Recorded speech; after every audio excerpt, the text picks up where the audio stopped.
आप इस देश में बात करते हैं पढ़ेगा इंडिया, बढ़ेगा इंडिया, लेकिन कभी यह बात नहीं करते हैं कि करेगा क्या इंडिया, क्या करेगा।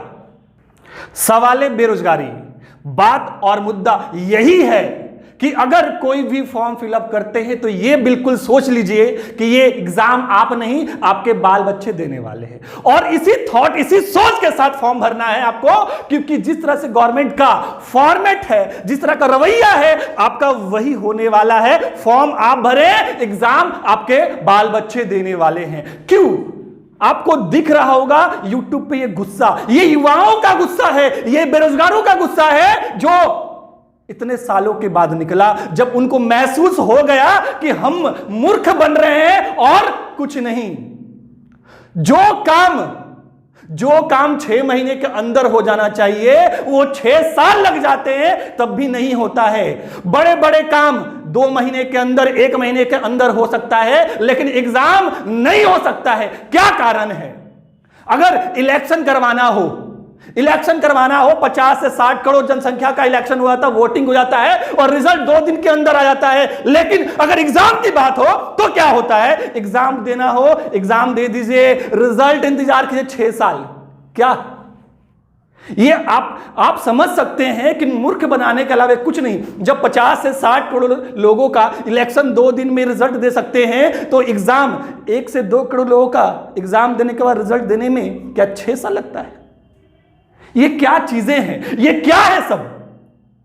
आप भी समझ रहे हैं और हम भी समझ रहे हैं, और जो एग्जाम दिलवाते हैं, जो कंडक्ट करते हैं, उनको भी समझ में आता है। बहुत बड़ी बड़ी बातें हो गई।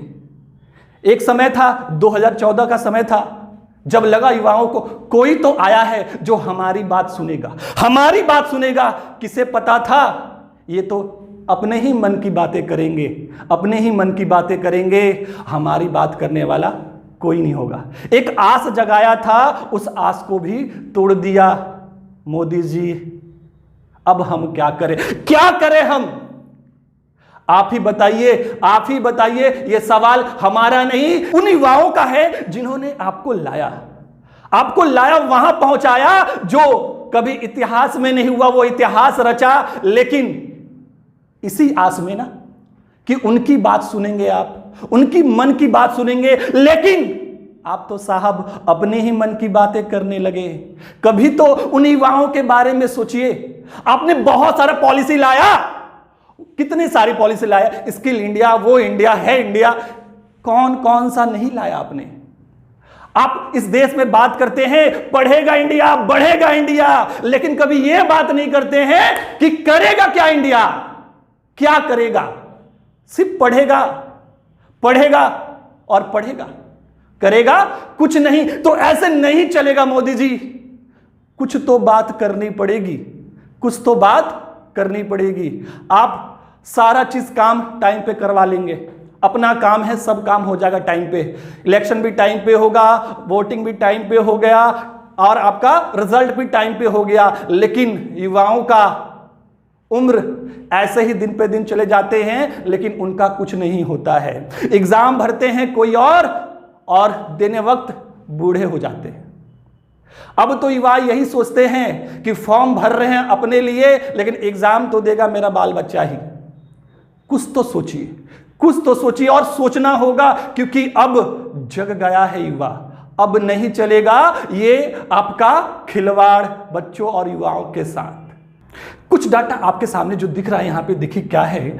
आप देख रहे हैं रेलवे, एनटीपीसी, ग्रुप डी और एसएससी सीजीएल, इनमें कैसे कैसे घोटाले होते हैं, किस तरह से होते हैं, समझिए यहां पे। तो बात समझने की जरूरत है यहां पे कि फॉर्म फिलअप होता है कब? 31 मार्च 2019 में। ये फॉर्म 2019 में आता है मेरा रेलवे का एनटीपीसी का फॉर्म। कब? 31 मार्च 2019 में। और वैकेंसी कितना है? 35,208। बढ़िया। आगे क्या है? नंबर ऑफ सबमिट, कितने लोग उसमें फॉर्म फिलअप किए। तो बच्चे इसमें भरने वाले जो थे वो 1,26,30,885। 1,26,30,885। आप देख रहे हैं 1 करोड़ की जनसंख्या इसके अंदर जा रहा है। फिर क्या है? रेवेन्यू जनरेट, कितना पैसा इकट्ठा करता है। हर एक बच्चे से 500 रुपया लिया गया, हर एक बच्चे से 500 रुपया लिया गया। और अगर इसको इन सभी बच्चों से इंटू करते हैं 500 रुपया को, तो लगभग जो रेवेन्यू इकट्ठा हो रहा है लगभग आपका 650 करोड़ रुपया का होता है। कितना? तो 650 करोड़ रुपया का। आगे देखिए एग्जाम डेट, तो नो आइडिया मोदी जी।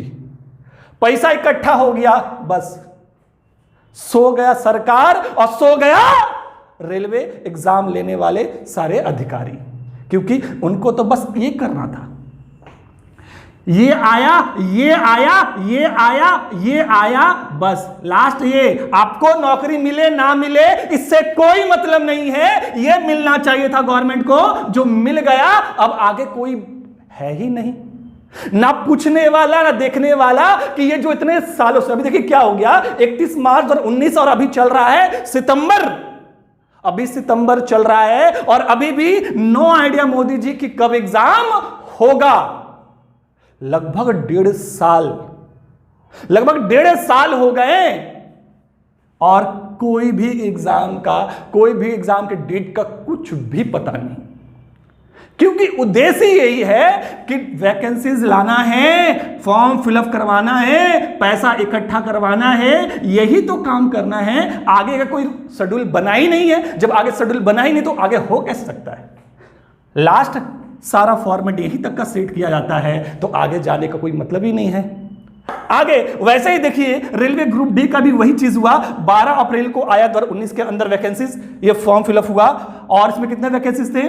तो ये था 1,03,769 सीट थे और इसमें कितने लोग फॉर्म सबमिट किए हैं? तो 1,15,67,248 इतने लोग, और इनटू कीजिए फिर 500 से, तो कितने पैसे होंगे? तो लगभग 550 करोड़ रुपए।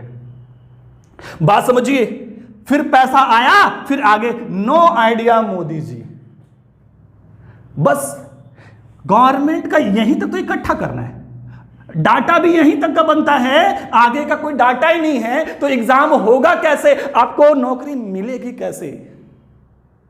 इतना ही डाटा तैयार होता है कि कैसे पैसा आ जाए। पैसा आ गया, उनका काम हो गया, आपका काम हो ना हो कोई फर्क नहीं पड़ता है।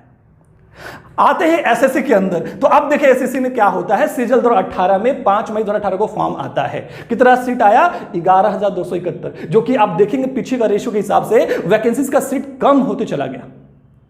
जो सीट पहले 20,000, 25,000, 16,000 हुआ करते थे, वो घटते घटते 11,000 और दिन पर दिन घटते ही गए हैं आगे। तो आया 11,000 वैकेंसीज। एग्जाम डेट कब आया? फॉर्म फिलअप हुआ है 5 मई को, प्री का एग्जाम होता है 4 जून 2019 को, फिर मेंस का एग्जाम होता है 11 सितंबर 2019 को और डिस्क्रिप्टिव होता है 19 दिसंबर 2019 को। उसके बाद नो आइडिया मोदी जी। मतलब एग्जाम लाना है, फॉर्म लाना है, वैकेंसी लाना है, पैसा लेना है, सब कुछ करना है, लेकिन आपको जॉब देना है। आपको जितना लोग फॉर्म फिलअप किए हैं, जो लोग एग्जाम निकाले, उनको जॉब देने का उद्देश्य है ही नहीं। बस ये प्रोसेस करते रहना है और आपका उम्र समाप्त कर देना है। ये उद्देश्य है ही नहीं जॉब देने का। ये सारा डाटा हम नहीं कह रहे, ये डाटा बता रहा आपको। और जितना और भी पीछे का डाटा देखिएगा, सारा डाटा में आपको यही दिखने को मिलेगा कि सिर्फ जॉब देने का कोई उद्देश्य है ही नहीं। इन सालों में सिर्फ घुमाया जा रहा है। आगे फिर देखते हैं एसएससीजीएल 2019। देखिए अभी 18 का सब चल रहा है, 18 का कोई आइडिया है नहीं, लेकिन 19 का भी वैकेंसीज आया हुआ है 8,582, जो कि देखिए फिर घट गया। दिन पे दिन वैकेंसीज घटे हैं, लेकिन फॉर्म आ गया, इसका तो कुछ भी पता नहीं। मतलब no idea Modi ji. EV vacancy हो गया, इसका भी पैसा इकट्ठा हो गया, पैसा मिल गया, आगे का कोई आइडिया नहीं। मतलब आपको समझ में बिल्कुल बहुत ही बेहतरीन से आ रहा होगा कि गवर्नमेंट को कहीं भी आपको जॉब देने का उद्देश्य है ही नहीं। बस क्या है? पैसा इकट्ठा कर लेने का, पैसा इकट्ठा कर लेना। किन से पैसा इकट्ठा कर रहे हैं आप? किन से? जो अगर उनको एग्जाम देने जाना होता है ना, अगर 6 किलोमीटर डिस्टेंस में एग्जाम सेंटर है तो पैदल चल जाते हैं, गाड़ी नहीं करते हैं कि अगर 50 रुपया बच जाएगा तो मेरा नाश्ता हो जाएगा, या फिर कहीं जहां मजबूरी होगी खर्च करने का वहां खर्च कर लेंगे। उतना पैसा नहीं होता है, उतना पैसा उनके पास नहीं होता है कि 6 किलोमीटर का भी अगर डिस्टेंस है तो वो गाड़ी से सफर करें। वो पैसा भी बचा लेते हैं, बचा क्या लेते हैं कि वो अपने हिसाब से खर्चा करें, क्योंकि पैकेट में उतना पैसा होता नहीं है। आप उन लोगों से 500 रुपए इकट्ठा करके रख लिए और आगे का कोई फॉर्मेट नहीं, कोई रास्ता नहीं दिखता है। सिर्फ एक चीज दिखता है, नो आइडिया मोदी जी। तो एक बार विचार करना पड़ेगा। आपने अच्छा ये चीज तो बहुत बढ़िया ला दिया, सीईटी। अब सबको अलग अलग एग्जाम देना नहीं होगा, ना रेलवे देना होगा, ना एसएससी देना होगा, सबको एक ही एग्जाम देना पड़ेगा। ये भी उलझाने वाला आपने काम किया।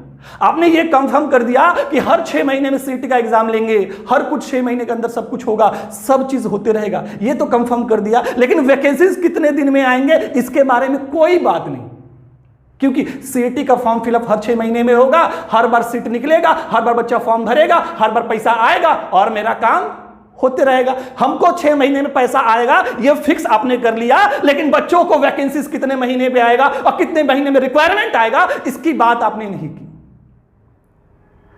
कब तक सिर्फ आपके मन की बात होगी? कब उन युवाओं की मन की बात होगी जो युवा सोचते हैं बस वो एक छोटा सा जॉब चाहते हैं, जो भी छोटा जॉब मिल जाए बस वो खुश है। एक बात जरूर बात कीजिएगा, बस हम इतना ही कहना चाहेंगे इन युवाओं के तरफ से, और बिल्कुल इस पे आप लोग विचार करें। और मैं सबको थैंक यू बोलना चाहूँगा जो लोग भी इस पर आप लोग सपोर्ट किए हैं, वीडियोस बनाए हैं, सब टीचरों को मैं थैंक यू बोलना चाहूँगा। और उन लोगों से भी कहूँगा जो अभी तक वीडियोस नहीं बनाए हैं, बिल्कुल वीडियोस बनाएं। और उन सभी यूट्यूबर से कहूँगा जो चाहे एजुकेशन फील्ड से हैं या फिर किसी और फील्ड से भी हैं, टेक्निकल फील्ड से भी हैं, तो उन सभी से कहूँगा कि आप भी जरूर इसको सपोर्ट करें, क्योंकि आपके वीडियोस को देखने वाले भी सभी युवा ही हैं। तो सपोर्ट करें और आगे बढ़ाएं युवाओं को। धन्यवाद, शुक्रिया।